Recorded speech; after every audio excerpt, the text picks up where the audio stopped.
I stood in my own doorway, staring at the woman with 3 oversized suitcases stacked on my front porch like she owned the place. Diane, my daughter-in-law's mother. She had that entitled smile plastered across her face, the kind that made my stomach turn even before she opened her mouth. "Linda," she chirped, as if we were old friends. "Surprise, Vanessa said it would be fine if I stayed here for a while, just until I get back on my feet." I felt my jaw tighten. The afternoon sun beat down on us, but I felt cold, ice cold. "Did you ask the owner of the house for permission?" I asked, slowly, deliberately. Diane's smile faltered for just a second. "Well," Vanessa said, "this is my house, Diane." My voice was steady, but my hands were shaking. Not Vanessa's, not Brian's, mine. That's when I knew. This wasn't going to be a simple misunderstanding. This was a declaration of war, and I had been too blind, too polite, too accommodating to see it coming. Before we continue, please subscribe and hit that notification bell, and let us know where in the world you're watching from in the comments. Now, back to my story. My name is Linda Chen, and I'm 62 years old. For 38 years, I was married to the love of my life, Robert. We built our life together from nothing, 2 immigrants who worked 3 jobs between us, saved every penny, and finally bought this house when I was 40. This beautiful, modest 3-bedroom ranch-style home with a garden I'd nurtured for over 2 decades. Robert died 2 years ago. Sudden heart attack. One moment he was laughing at something on TV. The next moment, gone. The grief nearly destroyed me, but I survived. I kept our home. I kept our memories. I kept going. Then my son Brian married Vanessa. I should have seen the red flags. I really should have. But when you love your child, you make excuses. You tell yourself you're being too critical. You tell yourself to give them a chance. You tell yourself that your son chose her, so she must have something good in her. God, I was a fool. It started small. It always does, doesn't it? 6 months after Robert died, Brian brought Vanessa home for Sunday dinner. She was beautiful, I'll give her that. Perfectly styled blonde hair, designer clothes, a smile that could light up a room when she wanted it to. But there was something in her eyes, something calculating. "This house is so quaint," she said, looking around my living room like she was evaluating real estate. "Very." 1,980 seconds. Brian laughed nervously. "Mom likes traditional style." Vanessa picked up a photo of Robert and me from our 25th anniversary. "You know, Linda, you really should update. Fresh paint, modern furniture. It would increase the property value significantly." "I'm not selling," I said quietly. "Of course not." She set the photo down without really looking at it. "But you know, eventually. I mean, this house is way too big for just one person. Don't you think?" That was the first time I felt it. That little twist in my gut. That whisper of warning. But I pushed it down. I smiled. I served dinner. 3 months later, Brian and Vanessa got married. Small ceremony. I paid for most of it. Even though Vanessa's parents were wealthy, Diane had made some comment about preserving their assets and how it would be so generous if I could help. I did it for Brian. Everything I did was for Brian. The wedding was beautiful, but I barely remember it. What I remember is Vanessa whispering to her mother during the reception, both of them looking at me. What I remember is the way Diane's eyes swept over my dress, a simple lavender outfit I'd bought on sale with barely concealed contempt. After the wedding, things changed. Brian started visiting less. When he did come by, Vanessa was always with him, and she always had suggestions. The curtains were outdated. The carpet was old. The kitchen needed renovation. My furniture was depressing. "You're living in a museum, Linda," she said one Sunday, running her finger along my china cabinet. "It's not healthy. You need to let go of the past." "These are my memories," I said. "They're things." Vanessa's voice had an edge now. "You're hoarding things because you can't move forward. It's actually really sad." Brian said nothing. My son, who I raised to stand up for what's right, just looked at his phone. That's when I started to understand. She wasn't just criticizing my house, she was erasing me, piece by piece, memory by memory. The real nightmare began about 4 months ago. Brian called me on a Tuesday evening. Mom, Vanessa and I have been talking. We're worried about you. Worried? I set down my gardening shears. I'd been pruning my roses, Robert's favorites. Why? You're alone in that big house. What if something happens?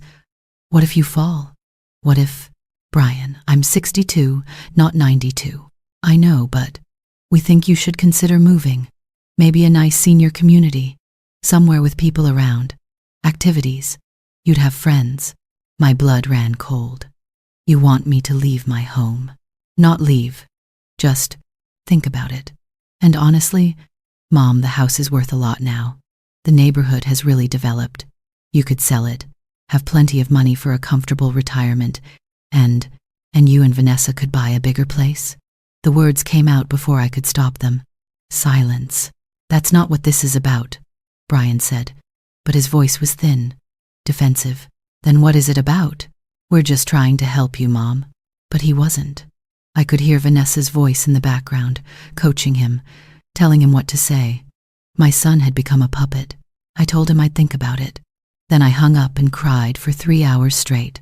2 weeks later, they showed up with a real estate agent. Just for a consultation. Vanessa smiled, ushering the woman into my home like she was the hostess. Linda, this is Rebecca. She specializes in senior transitions. Isn't that wonderful? I stood there in my own living room, watching this stranger walk through my house, taking notes, measuring windows, evaluating my life. Great bones, Rebecca said. With some staging and minor updates, this could sell for at least $800,000, maybe more. $800,000. I'd bought this house for $90,000. That's quite a nest egg, Mrs. Chen, Rebecca continued. You could live very comfortably in a senior apartment with that kind of money. Have you considered… Please leave, I said quietly. Everyone turned to look at me.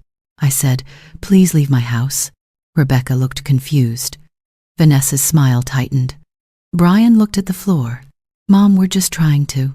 Get out. My voice was stronger now. All of you. This is my home. Mine.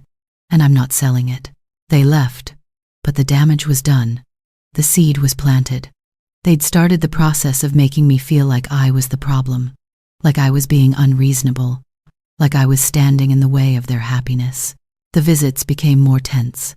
Vanessa would make pointed comments about my hoarding. Brian would sigh heavily when he saw I hadn't changed anything.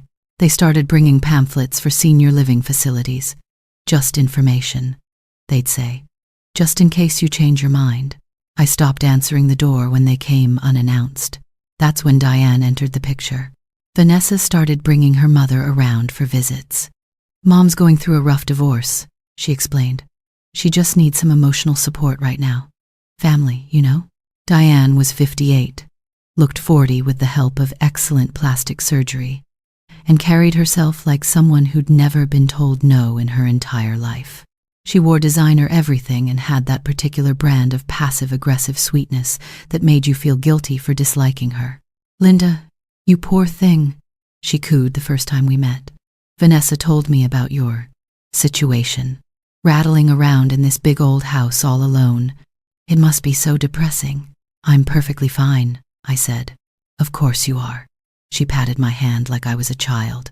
But denial is a powerful thing, isn't it? I went through the same thing when Richard and I separated. That big empty house. All those memories. It's suffocating. I pulled my hand away. My house doesn't suffocate me. It comforts me. For now, Diane said, her smile never wavering. But grief does funny things to people. Makes them hold on to things they should let go of. That was 3 months ago. Now here she stood, with 3 suitcases, acting like my home was a hotel she'd just checked into. Diane, I said carefully, I don't recall anyone asking me if you could stay here. Oh, don't be silly. She waved her hand dismissively. We're family. Family helps each other out. Besides, Vanessa cleared it with Brian, and this is his childhood home, so this is my home. Brian doesn't live here. He hasn't lived here in 15 years. Diane's expression shifted. Just for a moment, I saw the real woman beneath the plastic smile. Cold, hard, calculating. Well, she said, her voice dripping with false sweetness. I suppose I could go to a hotel, if you're really going to be difficult about it. I just thought, since you have all this extra space, and since I'm going through such a hard time. Her eyes welled up with practiced tears. But I understand, I guess I'll just figure something else out. I'm sure Vanessa will be so disappointed though. And there it was. The manipulation, the guilt trip, the unspoken threat that if I didn't comply, I'd be the villain in their story. I should have stood my ground right then. I should have said no. But 20 years of being a people pleaser, of putting my family first, of swallowing my discomfort to keep the peace those habits die hard. 2 weeks, I heard myself say. You can stay for 2 weeks while you figure things out. Diane's tears dried instantly. Oh, Linda, you're such a sweetheart. I knew you'd understand. She grabbed her suitcases and brushed past me into the house. I'll take the master bedroom, of course. My back can't handle those small beds in the guest rooms. The master bedroom is my room, I protested. Oh, just temporarily, you can use the guest room. Think of it as an adventure. She was already hauling her luggage down the hallway. You know, this will be good for you. Having company. You've been alone too long. It's making you, well, a little strange if I'm being honest. I stood in my entryway, watching this woman invade my home, my sanctuary, my last remaining piece of Robert, and I felt something crack inside me. But I didn't know yet. I didn't know that this was just the beginning. I didn't know that 2 weeks would turn into a month, and that month would turn into a nightmare I couldn't wake up from. I didn't know that I was about to lose everything. Diane moved in on a Thursday. By Friday, she'd rearranged my living room. It has much better feng shui this way, she announced, admiring her work. My couch, the one Robert and I had picked out together, the one where we'd spent countless evenings watching old movies, was now shoved against the wall at an awkward angle. The coffee table, handmade by Robert's father, was relegated to the corner. Diane, I'd like it back the way it was. Oh, Linda, you're so resistant to change. That's part of your problem, you know. You're stuck in the past. She adjusted a throw pillow. I'm just trying to help you move forward. By Saturday, she'd taken over the kitchen. My kitchen, where I'd cooked thousands of meals, where I'd taught Brian to make dumplings, where Robert and I had danced while dinner simmered on the stove. These pots are ancient, Diane said, pulling out my wok. Don't you ever update anything? That wok is 40 years old. It's perfectly seasoned. It's perfectly disgusting. She wrinkled her nose. I'm ordering new cookware. Don't worry. I'll put it on Vanessa's card. Consider it a gift. I don't want new cookware. I like mine. Diane looked at me with pity. You're not hearing me, Linda. This isn't about cookware. This is about you clinging to objects because you can't process your loss. It's actually very common in elderly people. I'm 62. Exactly. She said it like it proved her point. By Sunday, Vanessa and Brian came for dinner. Diane cooked, in my kitchen, using her new pots, serving food on paper plates because she'd declared my dishes outdated. Doesn't this feel nice? Vanessa said, looking around the rearranged living room. So much more open and modern. Mom has such great taste. Brian nodded, not meeting my eyes. It does look good, Mom. I didn't ask for any of this, I said quietly. Oh, don't be ungrateful. Diane chimed in from the kitchen. I'm doing you a favor, making this place livable again. This is my house. We know, Linda, Vanessa interrupted, her voice sharp now. You remind us constantly. But you know what? Maybe it's time you started thinking about what's best for everyone, not just yourself.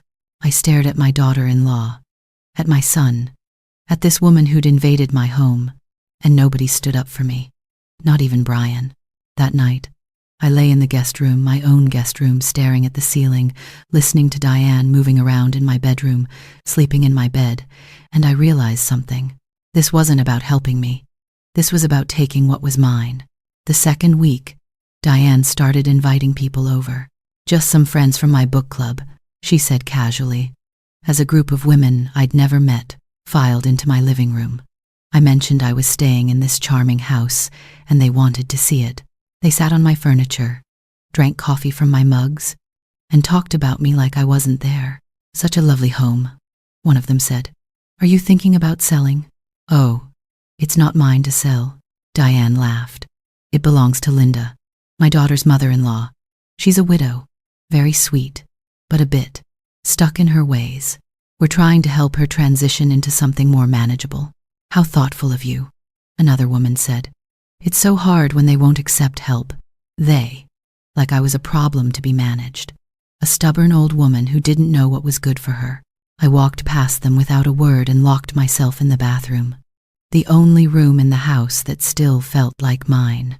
By the third week, Diane had invited 3 more people to stay just for a few days. Her sister Karen, her friend Patricia, Patricia's daughter Rachel. My house was full of strangers. They used my towels, ate my food, rearranged my things. They held conversations in my living room that stopped abruptly when I entered. They looked at me with pity and annoyance, like I was an inconvenient tenant in a house they'd already claimed. This is too much, I told Brian on the phone. Your mother-in-law has turned my home into a boarding house. Mom, she's just going through a hard time. Can't you be compassionate? What about compassion for me?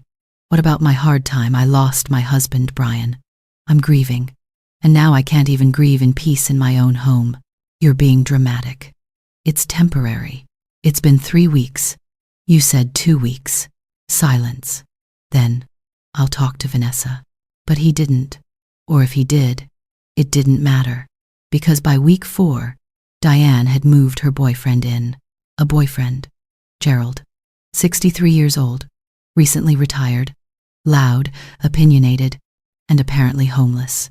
Gerald is between places right now, Diane explained.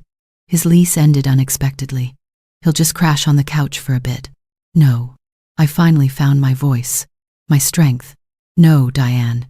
This ends now. You all need to leave. Today. Diane's face hardened. Linda, I don't think you understand your situation here. My situation?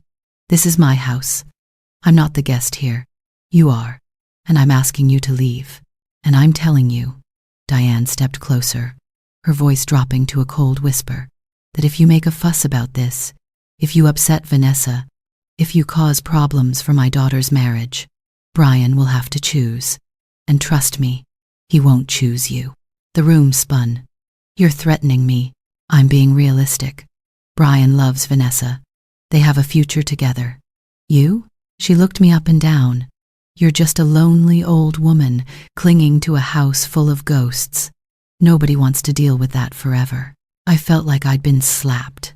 Now, Diane continued, her smile returning, Gerald will take the guest room.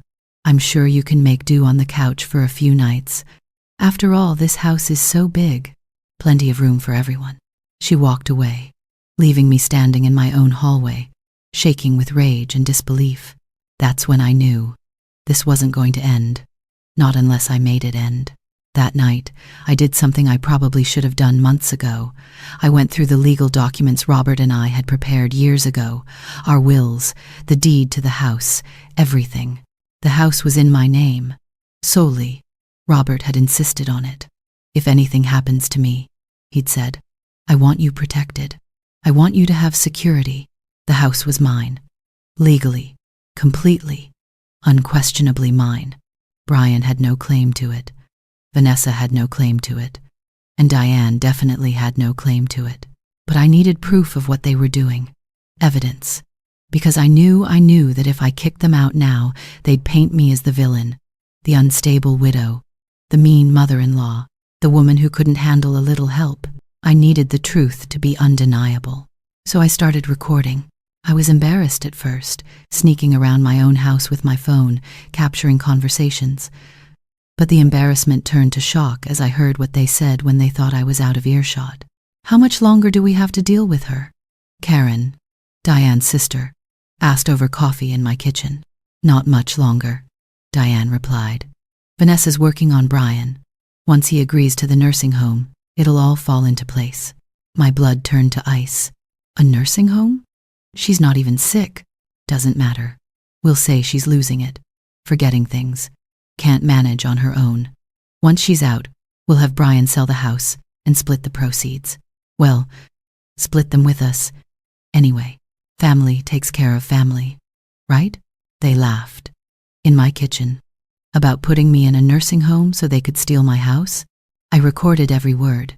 Over the next 2 weeks, I gathered evidence like a detective. I recorded conversations. I took photos of them going through my personal documents. I saved text messages between Vanessa and Diane discussing the Linda problem and accelerating the timeline. One text made my heart stop. Vanessa, when can we move forward with guardianship? Diane, soon. I'm documenting everything. Her erratic behavior, her confusion, her inability to manage daily tasks. Will have enough to prove incompetence within the month. They were going to declare me incompetent, take away my rights, put me in a facility, take my house, everything Robert and I had built, everything we'd sacrificed for, everything I had left of him. They were going to steal it all, but they'd made one critical mistake. They'd underestimated me. I wasn't confused. I wasn't incompetent. I wasn't weak. I was done being polite. The turning point came on a Tuesday afternoon. I was supposed to be at a doctor's appointment. That's what I told them, but I'd canceled it. I wanted to see what happened when they thought I was gone, what they'd say, what they'd do. I parked my car down the street and walked back to the house quietly. I let myself in through the back door, my own back door, and stood in the laundry room, listening. They were all in the living room. Diane, Gerald, Karen, Vanessa, and Brian, my son, in my house, discussing my future. The Silver Pines facility has availability, Vanessa was saying. I toured it last week. It's actually quite nice. Memory care wing, full amenities. She doesn't need memory care, Brian said weakly. She's not. I mean, Mom's fine. Brian, Vanessa's voice was sharp. We've been over this. She's not fine. She's declining. You've seen it yourself. The forgetfulness, the confusion, the paranoia. Just last week she accused my mother of rearranging her furniture without permission. Because I did. Diane laughed. But the point is, she was angry about it. Irrationally angry. That's not normal. It's her house, Brian said. But his voice lacked conviction. It's too much house for her. You know that. We all know that. And frankly, Brian, it's not fair to you. This house should be your inheritance, your security, but she's going to let it rot away because she's too stubborn to admit she needs help. I pressed my hand against my mouth to keep from screaming. The market is perfect right now, Gerald added. You sell this place, even with the minimal updates it needs, you're looking at close to $1 million. That's life-changing money, kid. I don't feel right about this, Brian said. You don't have to feel right about it, Vanessa snapped.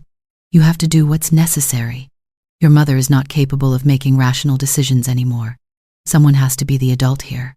The paperwork is already drawn up, Diane said smoothly. Emergency guardianship.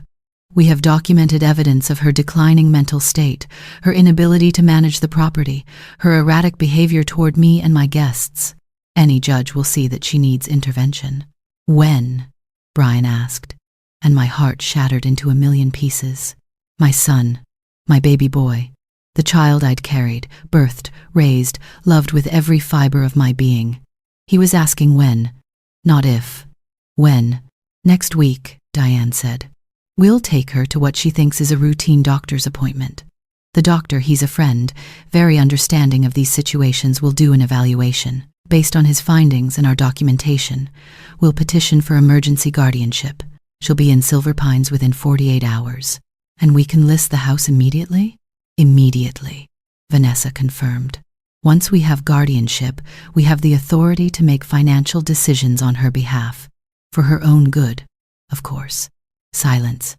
Then Gerald spoke up. I've already talked to a real estate buddy of mine. He says with proper staging, we could get this place sold in under 2 weeks. Hot market, good neighborhood, easy money. Perfect, Diane said. And Brian, sweetheart, I know this is hard, but you're doing the right thing. Your mother will be safe, cared for, and you and Vanessa will finally be able to start building your life without this burden hanging over you. She's not a burden, Brian said quietly. She's my mom, and you love her. We know. That's why this is the loving thing to do. She'll thank you eventually. No, no, she wouldn't. Because she would never forgive this. Never. I stood in that laundry room, my hand over my mouth, tears streaming down my face, and I listened to them plan my imprisonment, my erasure, the theft of everything I'd worked for. And something inside me, something that had been bending and bending under the weight of their manipulation, their gaslighting, their cruelty, finally snapped. Not broke, snapped. Like a steel rod that had been forged in fire. I pulled out my phone and recorded every word of their conversation. Then I walked out the back door, got in my car, and drove straight to my lawyer's office. Harold Chen wasn't related to me, despite the shared last name. He'd been Robert's attorney for 20 years, and mine since Robert's death. He was 71 years old, semi-retired, and sharp as a tack. "Linda," he said when his secretary showed me into his office, "you look upset. What's happened?" I told him everything. I showed him the recordings, the text messages, the documentation of their plans. Harold's face grew darker with every word. By the time I finished, his hands were clenched on his desk. "This is elder abuse," he said flatly. "Financial exploitation. Conspiracy to commit fraud. Linda, this is serious. This is criminal. Can they do it? Can they take my house? Not legally. No, the house is yours. But if they succeed in getting guardianship," he paused. "The guardianship claim is weak. You're clearly competent. But courts can be unpredictable, especially if they present a compelling case and you don't fight back." "I'm going to fight back." Harold smiled grimly. "Good. Here's what we're going to do. For the next 2 hours we planned. We strategized. We built a case. First, Harold arranged for me to undergo a full cognitive evaluation with an independent neuropsychologist. "We'll document your competence before they can paint any other picture," he explained. Second, he drafted cease and desist letters to everyone involved, making it clear that any attempt to pursue guardianship would be met with legal action. Third, and most importantly, he prepared eviction notices for everyone currently staying in my house. "They're guests without a lease," he explained. "You can remove them at will. We'll give them 72 hours to vacate. If they don't comply, we'll get the sheriff involved." "What about Brian?" I asked, my voice breaking. Harold looked at me with sympathy. "What about him? If I do this, if I fight them like this, I'll lose my son. Linda, from what you've told me, you've already lost him. The question is whether you're going to lose yourself too." He was right. I knew he was right, but knowing it didn't make it hurt any less. I went home that evening with a folder full of legal documents and a plan. I felt strange, empty and full at the same time, empty of illusions, full of purpose. The house was chaos when I walked in. Diane and Gerald were hosting what appeared to be a small party in my living room. Music played, wine flowed, people I'd never met lounged on my furniture. "Linda," Diane called out, slightly drunk. "There you are. We were wondering where you'd gone off to. Come have a drink. Don't be such a sourpuss." I walked past her without a word, went to my bedroom, the guest room they'd relegated me to, and closed the door. I could hear them laughing, making jokes about moody Linda, and she's getting worse. I pulled out my phone and sent a text to Brian. "I need to see you tomorrow. Alone. No, Vanessa. It's important." He responded an hour later. "Can't it wait? We're busy this week." "No, it can't wait. This is about your future. And mine. Fine. 10 a.m. tomorrow. Coffee shop on Main Street." I lay awake all night, rehearsing what I would say, how I would tell my son that I knew, that I'd heard, that I was fighting back, and how I would ask him one last time to choose me. The coffee shop was busy when I arrived. Brian was already there, looking uncomfortable. He'd lost weight, I noticed. There were dark circles under his eyes. "Mom," he said as I sat down. "What's this about?" I slid my phone across the table. "Press play." "What?" "Just press play." He did, and I watched his face as he listened to the recording from yesterday. His expression moved from confusion to discomfort to horror. When it ended, he was pale. "Mom, you asked when, not if. When they could put me in a nursing home and sell my house. It wasn't like that.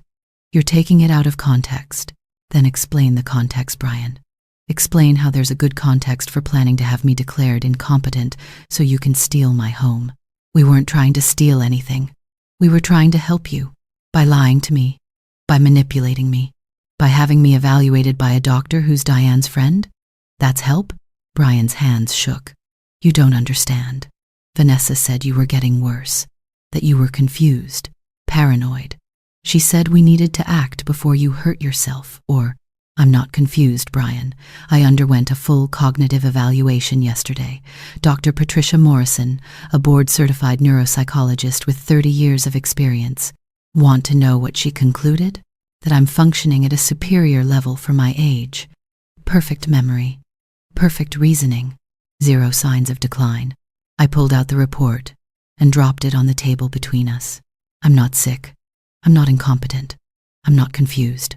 I was just surrounded by liars. Brian stared at the report. His hands were shaking harder now. Vanessa said. Vanessa lied. Diane lied. They've been lying to you, manipulating you, poisoning you against me so they could take what's mine. What your father and I built.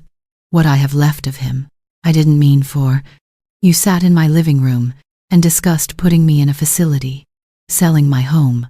Our home. The house where I raised you.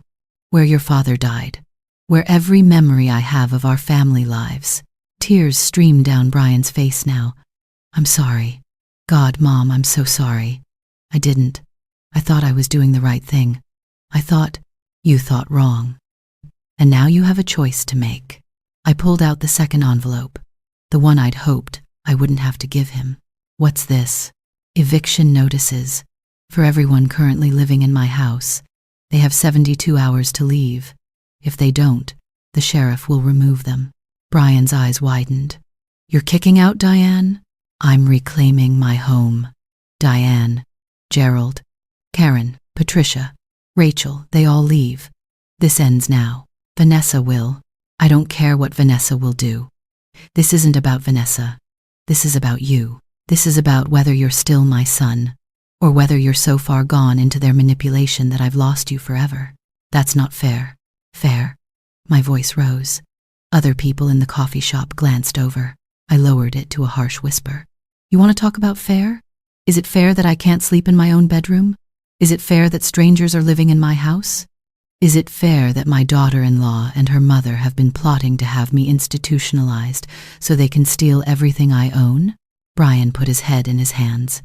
I need you to choose, I said. Right now, are you with me, or are you with them? They're my family. So am I. I was your family first. I was your family before Vanessa existed. I carried you. I raised you. I loved you when you were unlovable. I sacrificed everything for you. And I'm asking you now, after everything, to stand up for me. One time. Just once. The silence stretched between us like a chasm. Finally, Brian looked up. His face was wet with tears. I need time, he said. I need to think. And that's when I knew. I knew I'd lost him. Maybe not forever, but for now. The spell they'd cast was too strong. The web too tangled. You have 72 hours, I said, standing up. After that, the locks change. And Brian? Don't come back unless you're ready to be my son again. Not Vanessa's puppet. Not Diane's tool. My son. I walked out of that coffee shop with my head high and my heart in pieces. That afternoon, I hand-delivered the eviction notices. Diane was hosting another gathering when I arrived home. More strange people. More wine. More of them treating my house like their personal clubhouse. Linda, Diane called out when she saw me. Perfect timing. We were just talking about you. Come here. I want you to meet. Everyone needs to leave, I said loudly. Now, the chatter died. Everyone turned to look at me. Excuse me? Diane's smile was dangerous. This is my house. These are eviction notices. You have 72 hours to remove yourselves and all your belongings. If you're not gone by Friday at 5 p.m., the sheriff will remove you. I handed notices to Diane, Gerald, Karen, Patricia, and Rachel. Their faces moved through shock, disbelief, and rage. You can't do this, Diane hissed. I can. I am. This is my property. You're trespassing. We're family. You're not my family. You're a con artist who's been squatting in my home while plotting to steal it. I have recordings of everything, every conversation, every plan, every lie. Try to fight this, and I'll have you arrested for elder abuse and conspiracy to commit fraud. The room went dead silent. Diane's mask slipped completely. The sweet, helpful mother-in-law act vanished. What was left was cold, calculating rage. You'll regret this, she said quietly. Brian will never forgive you. Maybe not, but at least I'll be able to sleep in my own bed tonight. You're going to die alone in this house. A bitter, lonely old woman with no family. Is that what you want? Better alone than surrounded by vultures. I turned to address everyone else in the room.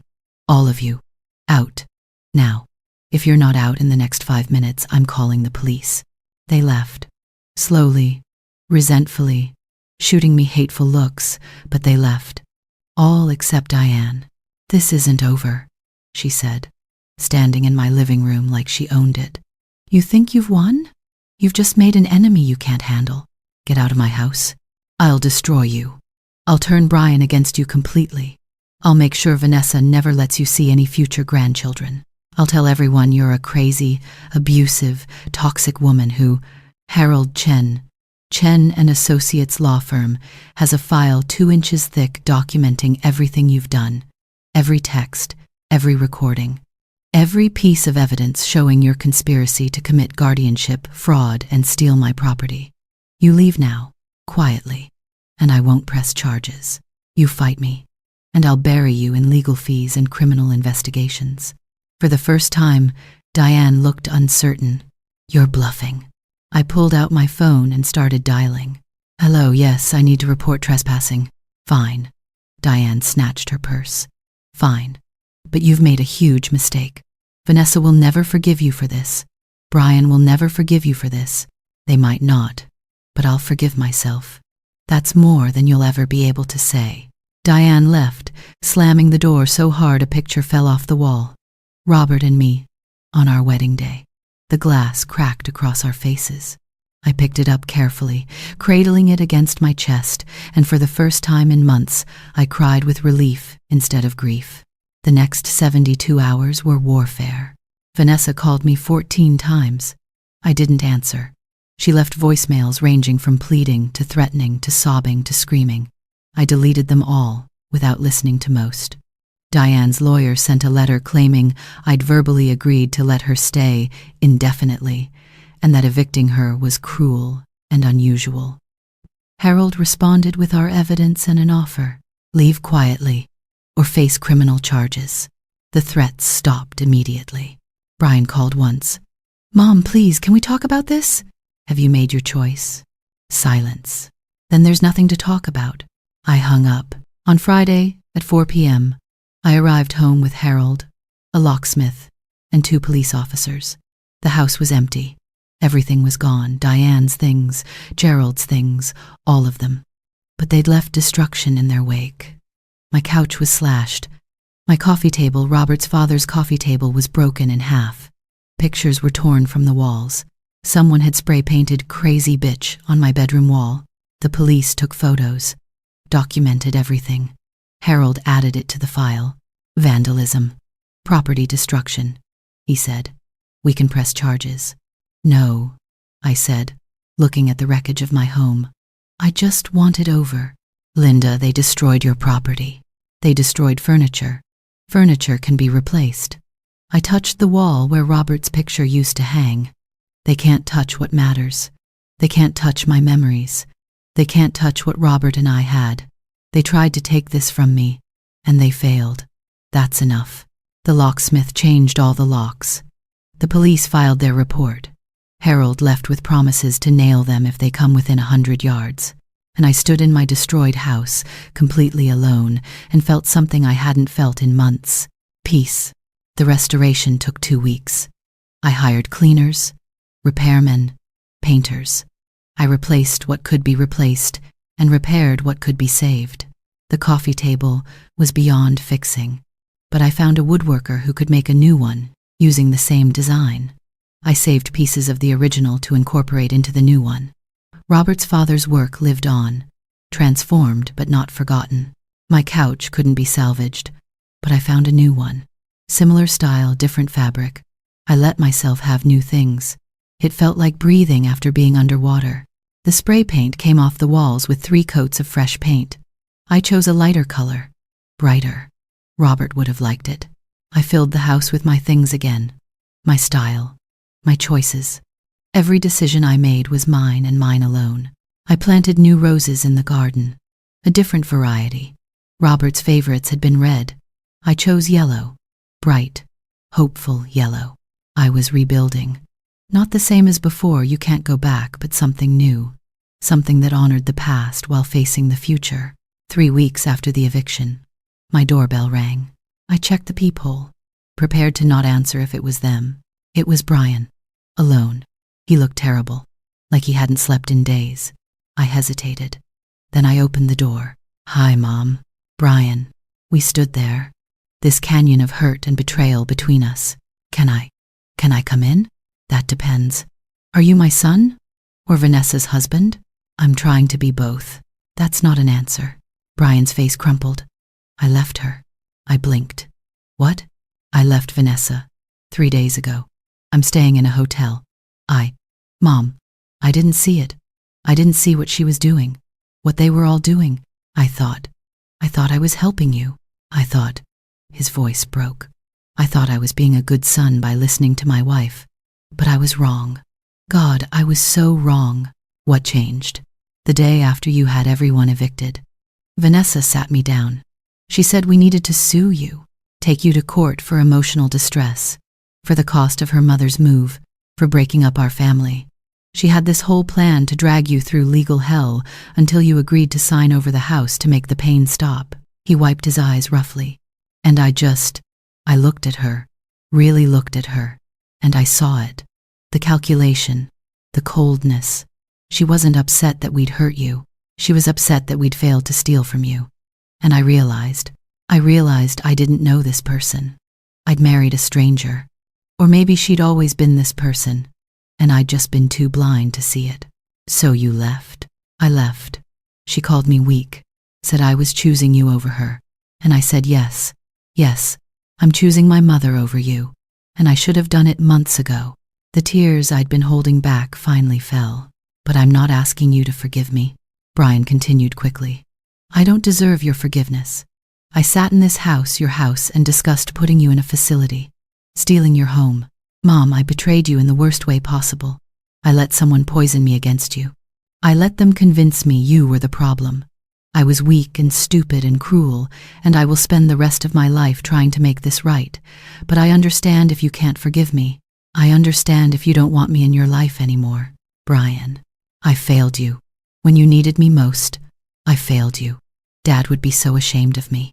Your father would be disappointed," I said carefully.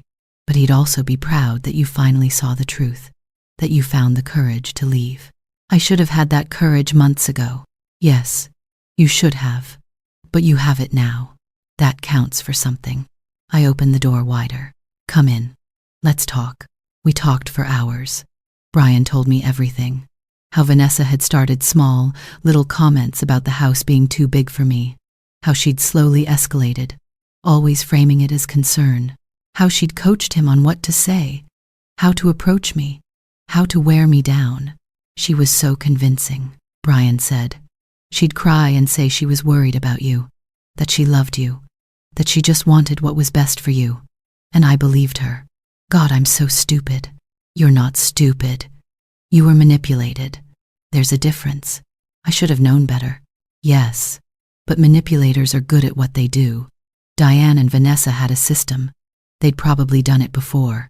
Brian nodded slowly. Vanessa's father, her real father. She told me he died, but after I left, I did some digging. He's alive, living in Florida. I called him. What did he say? That Diane pulled the same thing with him, that they systematically isolated him from his friends, took control of his finances, and when he started to fight back, Diane took Vanessa and left, took half his money in the divorce. Vanessa hasn't spoken to him in 15 years. I felt cold. So this is what they do. It's what they do. Find someone vulnerable, a widow, a divorced man, someone grieving or alone, and they move in like parasites. They take everything they can and move on. And you married into it. I married into it. Mom, I'm getting a divorce. I already filed the papers. Good. She's going to fight me. She'll try to get alimony. Part of my savings. Everything she can. Let her try. Harold can recommend a good divorce attorney. I don't care about the money. I just want out. I just want. He looked around the house. At the fresh paint, the new furniture, the yellow roses visible through the window. I just want to be your son again. I reached across and took his hand. You never stopped being my son. You made terrible choices. You hurt me deeply. But you're still my son. Brian broke down completely then, sobbing like he used to when he was small and had scraped his knee. And I held him, like I used to, and let him cry. I'm so sorry, Mom. I'm so sorry. I know. I forgive you. I don't deserve it. Probably not. But I'm giving it anyway. That's what mothers do. The divorce took 6 months. Vanessa fought viciously, as expected.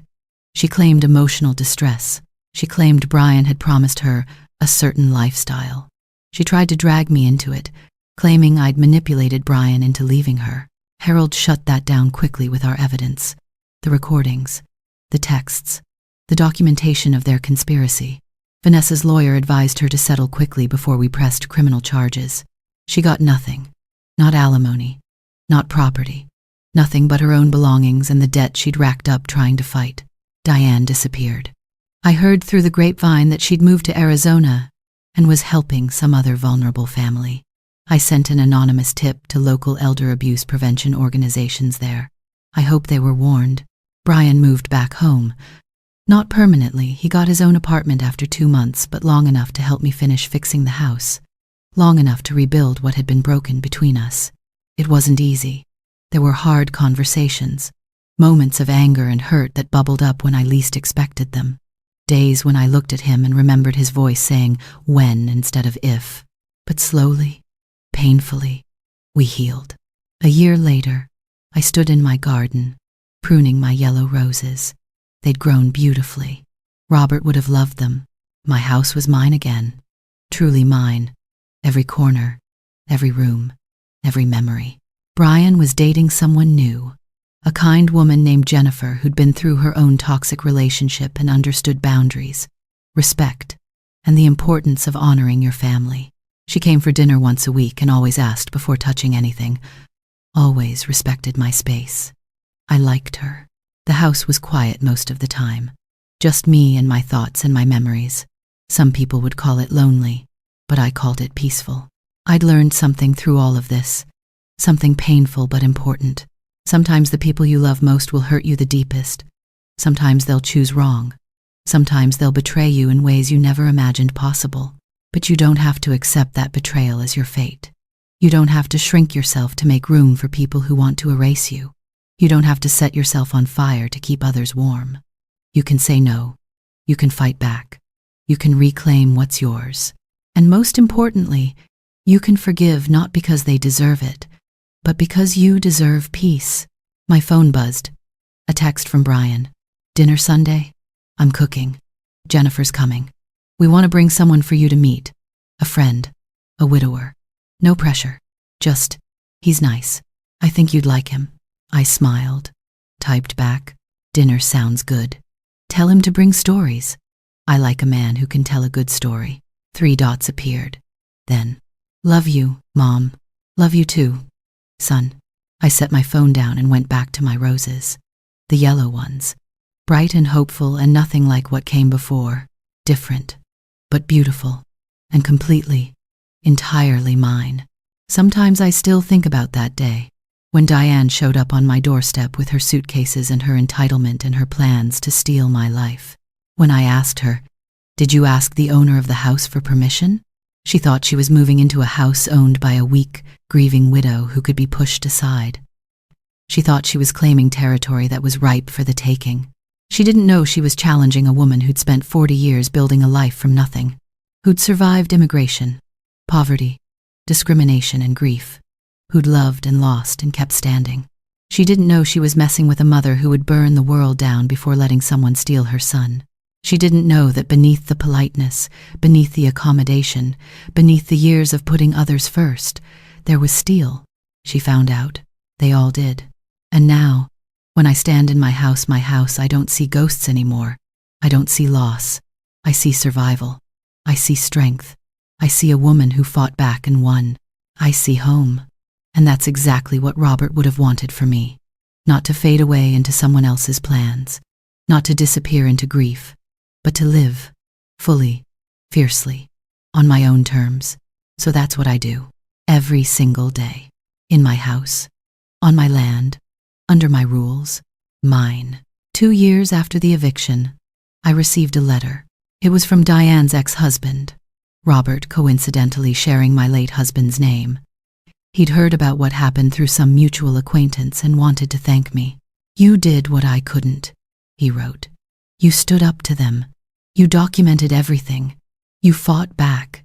Because of you, I finally understood that it wasn't my fault. That I wasn't crazy or paranoid or cruel. They were. And knowing someone else saw through their manipulation and refused to be a victim. It gave me the courage to start rebuilding my own life." He'd used my story anonymously, with my permission to help other victims of financial elder abuse recognize the warning signs. He'd started a support group. He was helping people. My nightmare had become someone else's salvation. I wrote him back. We corresponded for a few months. Eventually, we met for coffee. He wasn't romantic. Not like that. We were both too scarred, too cautious.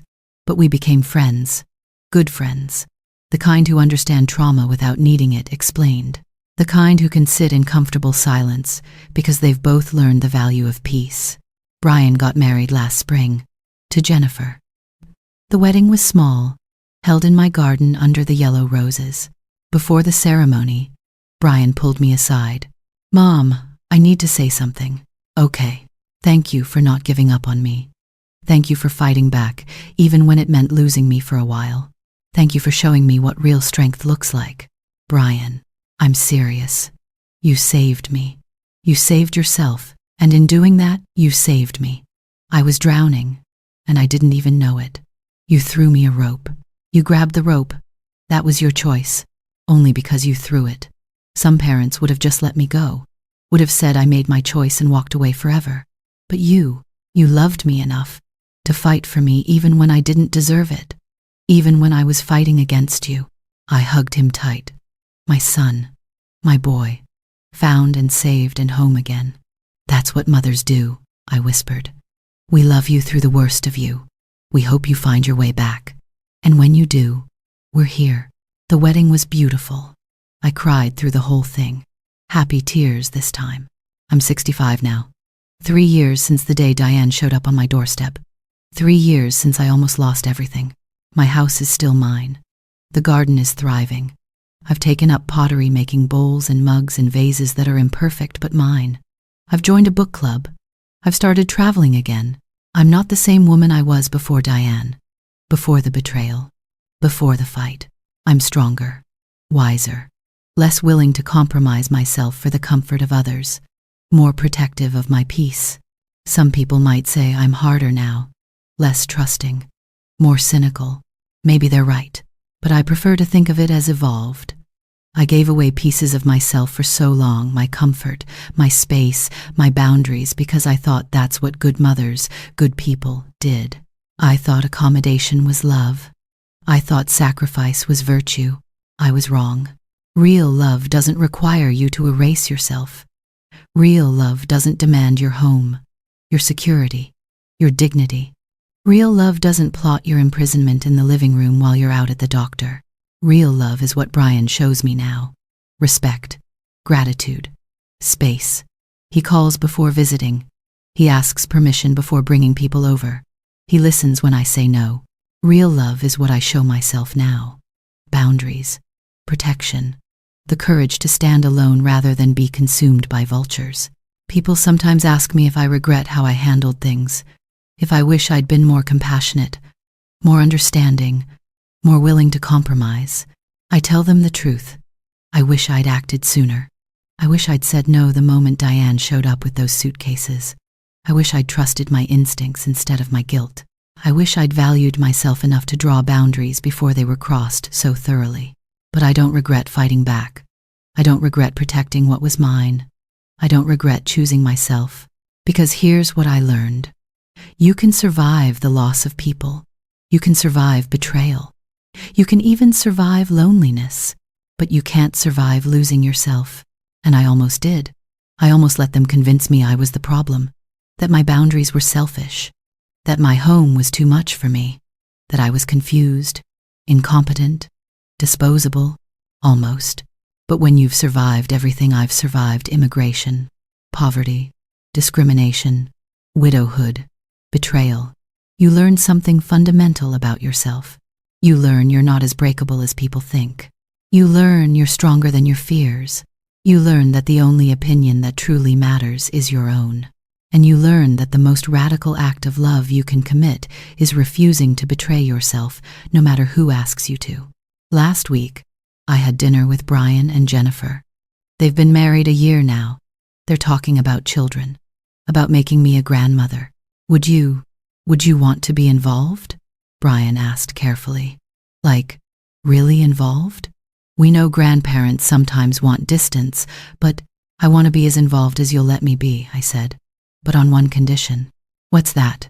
You never, ever ask me to compromise my boundaries for the sake of keeping the peace.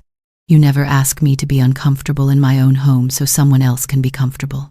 And you never, ever mistake my kindness for weakness again. Brian's eyes welled up. Never again, Mom. I promise. Never again. Good. I smiled. Then yes. I want to be a very involved grandmother. I want to spoil them rotten and teach them to stand up for themselves and tell them stories about their grandfather. And about you, Jennifer added softly. About how their grandmother fought back and won. Maybe not that story until they're older. Maybe, Jennifer agreed. But they should know. They should know that strength isn't always gentle. That sometimes standing up for yourself looks mean to the people who want you weak.